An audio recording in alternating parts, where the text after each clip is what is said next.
요한복음 1장에는 태초에 말씀이 계셨다. 이 말씀이 하나님과 함께 계셨다.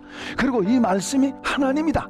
그러면서 그 말씀 안에 생명이 있었다. 생명.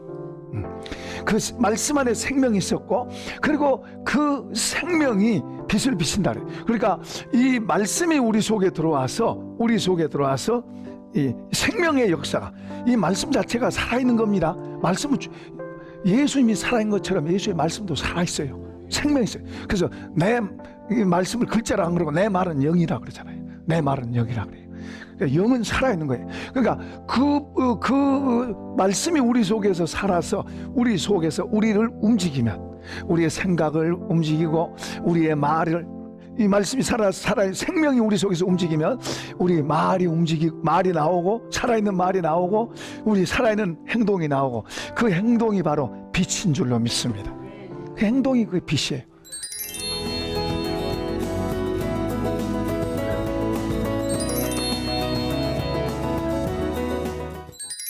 자, 그 다음에 이제 우리가 이제 한번 읽어보십시다.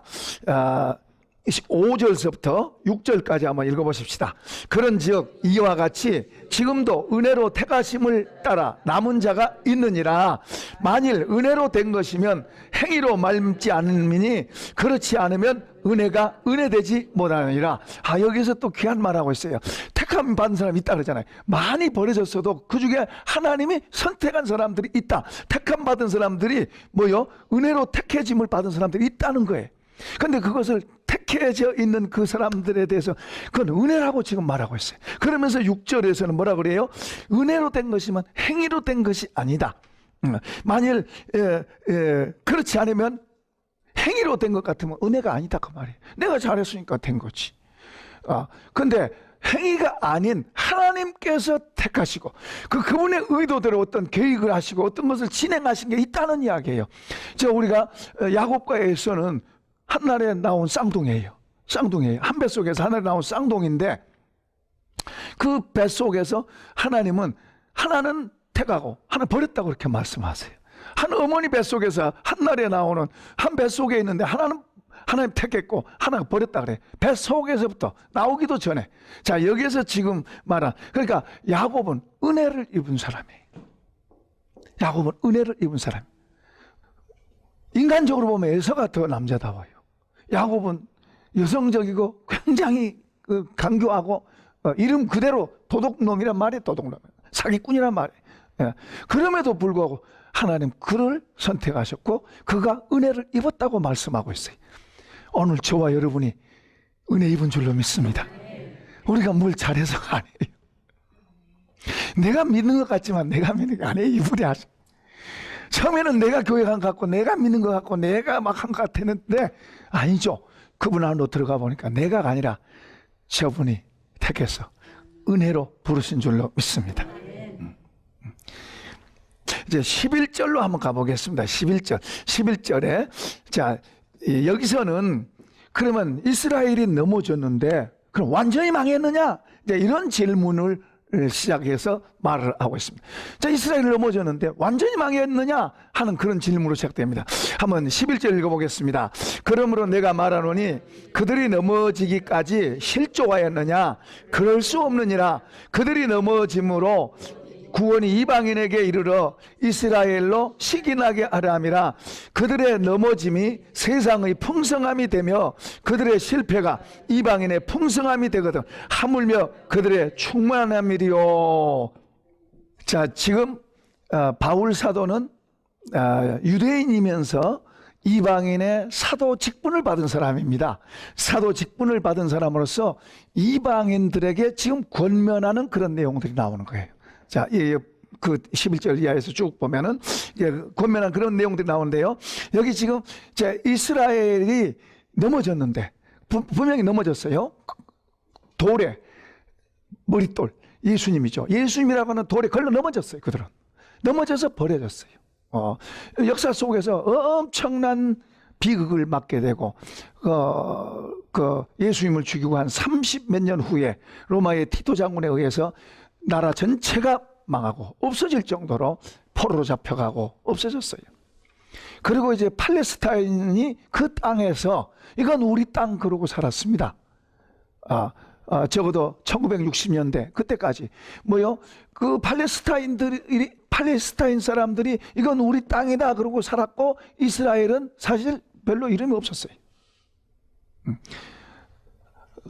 그러니까 주 70년 로마의 티토의 장군에 의해서 이스라엘이 완전히 멸망됐어요. 완전히 다 세계로 포로로 잡혀가고 세계 터졌어요. 그리고 이제 역사 속에서 팔레스타인 사람들이 그 땅은 우리 땅이다 그러고 살았어요. 그 60년대, 70년, 50년대, 60년대 그때 이제 이 중동에 전쟁을 참 많이 했습니다. 전쟁을 참 많이 했어요. 그때 이제 이스라엘이 그 땅 우리 땅인데, 이거 약속의 땅인데 우리 땅인데 하고 이제 여기를 들으려고 그러고 이제 자기 이제 팔레스타인 사람들이나 주변의 아랍국들은 못 들어온다 그러고, 왜냐하면 거기가 왕숙이니까 못 들어온다 그러면서 전쟁들을 많이 했어요. 근데 하나님은 이스라엘을 다시 거기다 심었습니다. 놀라운 일이죠. 다시 이스라엘을 거기다가 심었어요. 그래서 오늘날 강대국이 된 거예요. 조그만한 나라지만 강한 나라예요. 그 나라처럼 강한 나라가 없어요. 절대 거기는 당하고 있지 않아요. 어때 하면 복수를 몇 배 하는 거예요. 특별한 나라예요. 근데 지금 바울 사도가 지금 하는 말은 그들이 이스라엘이 넘어짐으로 인해서 이방인 된 우리가 복을 받았다, 지금 그 말하고 있는 거예요. 그들이 넘어진 것 때문에 이제 이방인들이 복을 받았다. 이제 이들이 넘어진 것은 사실 자기들이 걸려 넘어진 겁니다. 걸려 넘어졌지만 하나님은 그것도 사용하신다고 말씀하세요. 자, 예를 든다면은 가룟 유다가 예수님을 팔았어요. 얼마나 무서운 죄를 지었잖아요. 차라리 나지 않았으면 좋았다고 말할 정도로 무서운 죄를 지었어요. 그런데 그 가룟 유다의 악한 일, 사실은 사단이 들어가서 하는 거죠. 악한 일도 하나님은 뭐요? 악한 일을 통해서도 하나님은 하나님이 의도하신 일을 진행해 가시는 거예요. 예수님 십자가 죽으신 일. 그게 가룟 유다가 한 게 좋은 말은 아니에요. 좋은 게 아니에요. 어떤 사람 가룟 유다 예찬론을 하는 사람이 있어요. 가룟 유다가 그렇지 않았으면 우리가 어떻게 구원 받았느냐, 이제 그렇게 말하는 사람인데, 우리는 그렇게 보면 안 돼요. 성경을 그렇게 해석하면 안 돼요. 분명히 죄는 죄예요. 가룟 유다는 잘못한 거예요. 잘못하고 무서운 짓을 했지만은 하나님은 그것까지도 사용해서 더 좋은 하나님의 의를 이루고 하나님의 계획을 이루는데 그는 사용됐어요. 그러니까 어떤 사람은 선으로 사용되기도 하고 어떤 사람은 악으로 사용되기도 합니다. 이 세상 우리도 마찬가지예요. 오늘날도 악으로 사용되는 사람도 있고 선으로 사용되는 사람도 있어요. 우리는 선으로 사용돼서 복을 받고 상을 받고 칭찬받아야 될 줄로 믿습니다. 그러기 위해서는 우리가 선한 마음과 선한 가치, 선한 삶, 이런 것을 우리가 추구하고 만들어 가야 돼요. 아까 가룟 유다 같은 사람은 그런 일이 거기서만 있는 게 아니고 전에서부터 그런 일이 있어지면서 점점 그게 이제 커지게 된 거예요. 돈 맞고 있다가 돈 훔치기도 하고 그러죠. 그러니까 성경은 우리에게 말합니다. 악은 모양이라도 버리자. 한번 해봅시다. 악은 모양이라도 버리자. 그거 버려야 돼요. 그런 걸 같이 키우면 안 돼요. 그런 걸 키우면 안 돼요. 우리가 할 수 없어서 우리가 넘어질 수는 있지만은, 그러나 우리는 선을 추구하고 선의 가치관을 갖고 그리고 하나님 앞에서 바로 살아가려고 하는 그런 삶을 살아갈 때 그분의 긍휼과 그분의 은혜가 더하게 우리를 붙들고, 혹 우리가 넘어졌어도 붙들어 주시고 하지만은 우리 마음속에 악을 갖고 가면 이것은 긍휼을 입을 수가 없어요. 그러니까 우리가 성경을 바로 잘 해석해. 이단자들은 이 성경을 곡해해서 악을 선이라고 그렇게 하는 거예요. 악을 선이라고 그렇게 나가는 거예요. 비뚤어지고 잘못된 사람들은 악을 선이라고 그렇게 하고 나가는 거예요. 거짓을 정직이라고 그렇게 하고 나가는 거예요. 여러분, 이 세상이 그렇습니다. 이 세상이 잘못된 게 좋은 것처럼. 동성애 보세요. 그 동성애 말하는 사람들 자기 자식들을 먼저 그렇게 샘플로 좀 그렇게 결혼시켜야 되는데 그걸 안 하면서 그런 법을 만들려고 그런 거예요. 우리 많은 목사님들이요, 그런 데 가서 또 어떤 입법한 데 가서 반대하고 그런 말 지금 많이 활동 많이 해요. 참 귀한 일들을 많이 하는 분들이 있어요. 그건 안 믿는 사람들은 그런 의식이 별로 없으니까 막 그러면 어떠냐 저러면 어떠냐 그러지만은, 우리 믿는 사람들은 이게 얼마나 잘못됐다는 걸 알기 때문에 그걸 막으려고 하는 거예요. 안 믿는 사람들은 뭐 별로 그런 의식이 없어요. 그냥 이렇게 되면 이렇게 되고 저렇게 되면 저렇게 되고, 그러니까 다 망하는 거예요. 다 망하는 거예요. 다 망하는, 나라가 다 망하는 거예요. 그것은. 그리고 이것은 무서운 하나님의 심판으로 점점 더 지름길로 가고 있는 징조들이에요. 그러니까 이제 여기 지금 이스라엘이 넘어지는 것이 이방인에게 복이 됐고, 그리고 그 넘어진 그것을 하나님은 또 사용하셔서 더 이제 나중에 더 크게 좋게 만들 것을 말씀하세요. 말씀하시는데, 그래서 여기 이제 12절에 이런 말씀하고 있어요. 그들이 넘어짐이 세상에 풍성함이 되었거든. 이방인들이 풍성함이 되었거든. 그들의 이제 충만함, 그들이 돌아오면 그 말이에요. 그들이 돌아오면 얼마나 더 좋겠냐, 지금 그런 말이에요. 하나님 편에서도 그렇고 모두에게도 얼마나 좋겠냐, 지금 그런 말을 여기 하고 있는 겁니다. 그러면서 이제 이스라엘이 이제 넘어진 거에 대해서 아까 여기 그림 잠깐 그랬는데요. 여기서 이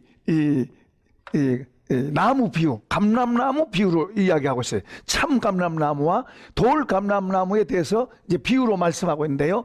돌 감람나무, 참 감람나무가 있었는데, 여기가 이제 이스라엘이 잘리고 이제 여기에서 이제 이방인들이 접붙임을 당해서 이제 풍성한 복을 받았다 그 말이에요. 우리는 거기에 상관도 없었던 자들인데, 이제 저들이 잘려나감으로 해서 그 잘려나간 자리에 우리가 접붙임을 받아서 우리가 복을 받았다, 지금 그 말이에요. 풍성한 복을 받았다 그 말이에요. 그러면서 이제 사도 바울이 거기에서 강조하고 있는 게 뭘 말하고 있냐 그러면은, 이제 18절 읽어보겠습니다. 18절. 그 가지들을 향하여 자긍하지 말라. 자랑할지라도 너가 뿌리를 보존하는 것이 아니요 뿌리가 너를 보존하는 것이니라. 자, 이제 절 보세요. 여기서 뭘 말하고 있냐 그러면은, 저들이 넘어졌다고 저들을 무시하지 말고, 너희들이 이제 좀 풍성하고 잘 됐다고 너희들이 자만하지 말아라, 지금 그 말이에요. 이방인의 사도인 바울이 지금 구원받은 이방인들에게 지금 말하고 있는 거예요. 이방인들에게 저들이 넘어졌고 너희들이 이렇게 섰다고 해서 너희들이 자긍하지 마라, 교만하지 마라 그 말이에요. 자랑할 게 아니다 그 말이에요. 그럴수록 더 겸손하고, 그럴수록 더 조심하고, 너희 자신을 지키고 조심하려고. 왜냐 그러면 하나님께서 이제 원가지도 아끼지 않고 잘라버렸은즉 우리야 자른 거 더 쉽다 그 말이에요. 그리고 우리가 버티고 있는 게 이 원 뿌리 때문에 이거에서 버텨지는 거지, 우리 스스로가 지금 이거라 그럽시다. 우리 스스로가 버티고 있는 게 아니다 그 말이에요. 뿌리에서 버텨지고 이 원가지에서 이 가지가 우리를 붙들고 있는 거지, 우리 스스로 가지된 우리 스스로가 우리 자신을 지키고 있는 게 아니다, 지금 그 말이에요. 그 하나의 은혜도 있으니까, 은혜를 입은 은혜로 된 사람, 내가 노력하고 발버둥 치고 내가 씨름해서 내가 얻은 것은 그건 내가 자랑한 거야, 내가 한 거니까. 그러나 하나님의 은혜로 된 것은 우리가 자랑할 게 아니다. 더 겸손하라 그 말이에요. 우리가 하나님의 이방인 된 사람이 구원받는 것은 하나님의 은혜로 된 거니까 우리가 더 겸손하라, 우리가 더 조심하라. 그러니까 섰다고 생각하지 넘어질까 조심하라고 그러는데, 우리가 잘하고 있다고 생각하면 더 조심하고, 우리가 나는 다른 사람보다 더 이루고 있다면 더 겸허한 자세를 가질 것에 대해서 지금 경고처럼 지금 말하고 있다 그 말이죠. 자, 19절 시작. 그러면 내 말이 가지들이 꺾인 것은 나로 접붙임을 받게 하려 함이라 하리니 옳도다. 그들은 믿지 아니함으로 꺾이고 너는 믿음으로 섰느니라. 높은 마음을 품지 말고 도리어 두려워하라. 하나님이 원 가지들도 아끼지 아니하셨은즉 너도 아끼지 아니하시리라. 그러니까 저까지 꺾이고 나는 뭐요? 이제 살았다. 나는 복을 받았다. 맞다. 그 말 맞다. 그 말 맞지만은 저들이 믿지 않아서 저들이 버려졌고 너는 믿음으로 섰다. 그게 은혜로 된 거다. 그러니 높은 마음을 품지 말고 낮은 마음을 가져라. 겸허한 마음을 가져라. 지금 그것을 말하고 있어요. 아무튼 사람이 교만하면 망해요. 교만하면 하나님과 관계에서 끊어져요. 하나님이 싫어하는 것은 교만이에요. 교만. 그래서 하나님 정말 좋아하고 하나님 마음과 연결되는 것은 겸손이고 자기를 낮추고. 할렐루야. 야. 자, 이제 여기 이제 본문에서 이제 또 중요한 내용을 이야기하고 있는데요. 한번 더 읽어볼까요? 자, 25절에서 26절까지요. 26절까지 한번 읽어보겠습니다. 형제들아, 너희가 스스로 지혜 있다 하면서 이 신비를 너희가 모르기를 내가 원하지 아니하노니, 이 신비는 이방인의 충만한 수가 들어오기까지 이스라엘의 덜어는 우둔하게 된 것이라. 그리하여 온 이스라엘이 구원을 받으리라. 기록된 바 구원자가 시온에서 오사 야곱에게서 경건하지 않은 것을 돌이키시겠고. 자, 거기까지 봅니다. 자, 여기에서 지금 뭘 말하고 있냐 그러면은, 형제들아 내가 비밀을 말한다 그래. 비밀. 그러니까 하나님의 계획이죠. 이건 하나님의 계획인데 사도 바울에게 그걸 이제 알려주신 거예요. 사도 바울의 모든 내용은 자기 머리에서 나온 거 아닙니다. 계시로 받은 거예요. 계시로 받고 하나님께서 그에게 되어질 일, 또 그 복음도 이런 걸 전부 다 계시로 받았어요. 그래서 이제 갈라디아에서 말씀하죠. 그 전부 이거 받아서 한 거지 자기가 임의대로 막 이렇게 말하고 그런 거 아니에요. 그는 삼층천도 갔다 왔어요. 그죠? 천국도 갔다 왔다고 말이에요. 천국도 갔다 와서 그러나 그가 말을 안 해서 그렇지, 그가 좀 많이 기록이 났으면 우리가 좀 더 많은 정보를 얻을 텐데, 천국에 대해서 그 정보를 얻을 텐데, 사도 바울은 천국을 말하는 사명이 아니에요. 복음을 전하는 복음. 그러니까 이 바울은요, 이제 사도 요한은 우리가 장착하게 될 천국에 대해서 많이 열어서 보여주세요. 많이 열어서 말해요. 하나님께서 사도 요한에게는 그 사명을 주셔서 천국의 많은 부분을, 그리고 미래에 대한 많은 부분을 열어서 보게 하세요. 그런데 이제 바울 사도는 저 하늘의 세계를 보고 왔어요. 갔다 왔으니까 그도 말하려면 얼마든지 말할 수 있겠잖아요. 그런데 전혀 언급을 안 해요. 간단하게 잠깐 말하다 그것도 딱 멈춰요. 왜 그래요? 하나님께서 그에게는 그걸 허용한 거 아니에요. 우리 사람은 이만한 것 얻으면 또 이거 얻으려고 그러고 막 이런 게 있어요. 그래, 다 얻고 싶은 게 있어요. 저 사람 하는 거 다 하고 싶고, 저 사람 하는 거 다 하고 싶고. 그런데 하나님이 우리에게 주신 달란트, 재능, 또 그런 것들을 잘 살리세요. 여러분, 우리가 복음을 전하는 것은 누구든지 다 해야 돼요. 안 믿는 사람을 구원하는 건 누구든지 다 해야 돼요. 그런데 이제 또 우리가 달란트, 재능 이런 것은, 그런 것을 자기에게 주어진 걸 극대화해 가는 게 좋아요. 근데 나무 자란 것 보고 부러워라고 나도 저렇게 하고 그렇게 할 필요 없어요. 다윗 같은 사람은 하나님 앞에 사는 사람이에요. 다윗 시대에 굉장히 군대가 강했습니다. 어디든지 가면 전쟁하면 이겼어요. 근데요, 다윗의 특징은 자기가 힘있고 강한 군대에 있다고 해서 막 아무데나 막 정복하고 그러지 않았어요. 많은 왕들은 그렇게 해요. 힘 있으면 막 영역 넓히고 포로로 잡아오고 이렇게 해가요. 근데 다윗은 하나님이 정해진 구역, 하나님이 정해진 장소 밖으로 나오지 않아요. 그래서 하나님께 물어있고. 그게 굉장히 중요한 이야기예요. 욕심으로 막 사람에게 욕심이 있어요. 그래서 막 욕심으로 가는 경우가 있어요. 그 다윗은 하나님이 정해진 구역, 영역, 자기에게 주어진 거기를 안 넘어가요. 그 땅을 정복하려면 얼마든지 했어요. 강한 군대잖아요. 솔로몬 시대도 역시 마찬가지고. 그러나 그 영역을 넘어서지 않고 영역 안에서 하나님을 사는 거예요. 그가 이제 나무 안에 영역 침범했다가 얼마나 무서운 벌 받잖아요. 나무 영역 침략. 그러니까 우리가요, 하나님이 내게 주신 자리 잘 지키는 게 중요해요.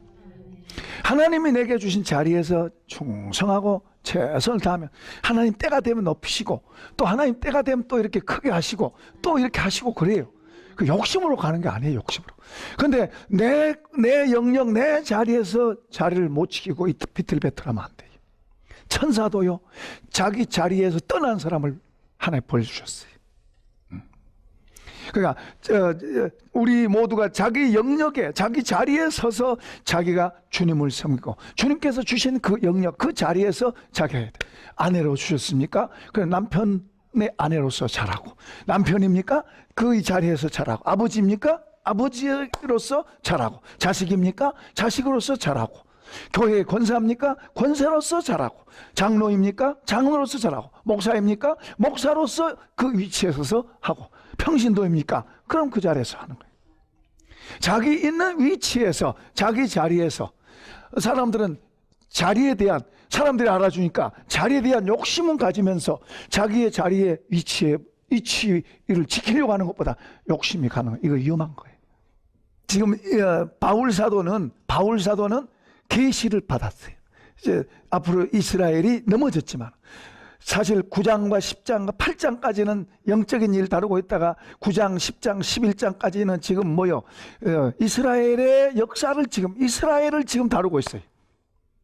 이방인의 사도가 이스라엘에 그런데 그 9장과 10장과 11장에 대해서 그가 자기 동족이니까 이스라엘에 대한 아픔, 이스라엘에 대한 그 간절함, 저들이 구원받게 하고 돌아오게 하기 위해서 그런 간절함, 수많은 그들에게 당하고 핍박당하고 매맞고 그들에게 감옥에 갇히고 그들에게 죽임을 당할 뻔하고 죽기도 했고, 그런 수없이 많은 것을 겪으면서도 바울은 그들에 대한 연민, 그들에 대한 애착, 사랑, 저들이 구원받기를 원하는 그 아픔을 못 버린 거예요. 저들이 구원받아야 되는데, 저들이 주님께로 돌아와야 되는데 하면서 그것을 위해서 그렇게 기도하면서 이제 거기에서 구구절절히 내 속에 내 아픔이 끊이지 않는 아픔이 내 안에 있다. 그러면서 이제 그런 말들 다 하잖아요. 이스라엘이 나중에 민족적으로 돌아올 것에 대해서 말씀해요. 지금까지는 아직 안 돌아왔지만 지금 여러 조짐들이 보이고 있어요. 그런데 민족적으로 돌아오게 이제 마지막 때가 될수록 이제 민족적으로 돌아오는데요. 하나님께서 이방인의 충만한 수가 들어온 거예요. 이방인의 구원받을 충만한 수가 채워지면 하나님께서 이스라엘 백성을 돌아오게 한다는 거예요. 자, 여기 이 신비는 이방인의 충만한 수가 들어오기까지 이스라엘의 덜어는 우둔하게 된 것이라, 그리하여 온 이스라엘이 구원을 받을 것이다. 그러니까 지금은 넘어져 있지만은, 지금은 저렇게 넘어져 있는 것 같지만은 언젠가는 대거 돌아오는데, 언제 돌아오냐? 하나님이 의도하신 이방인의 충만한 수, 이방인이 돌아오는 충만한 수가 채워지면은 하나님께서 이스라엘을 돌아오게 한다는 거예요. 그 말은 이제 그만큼 하나님이 예수 그리스도께서 이 땅에 오실 날이 가까워진다는 것을 의미하는 거예요. 의미하는. 이스라엘이 돌아와서 이제 구원을 받는데요. 여기 이렇게 말을 하고 있어요. 30절 읽어봅시다. 너희가 전에는 하나님께 순종하지 아니하더니 이스라엘이 순종하지 아니하므로 이제 긍휼을 입었는지라. 이방인의 충만한 수가 이제 들어오게 되면, 하나님이 의도하신 이방인의 충만한 수가 들어오게 되면 이제 나중에 이스라엘이 하나님이 구원해서 불러들여요. 하나님이 걸려 넘어져 있는 그분은 회개도 시키고 돌아오게도 할 수 있는 분이에요. 돌아오게 해서, 민족적으로 돌아오게 해서 하나님의 더 큰 뜻이 이루어지고 또 영광이 일어나고 하나님이 의도하신 일들이 이 역사 속에 진행되게 될 것입니다. 자, 이런 걸 알고 우리도 깨어서 우리 신앙생활을 잘 지켜가십시다. 자, 주님께 감사합니다.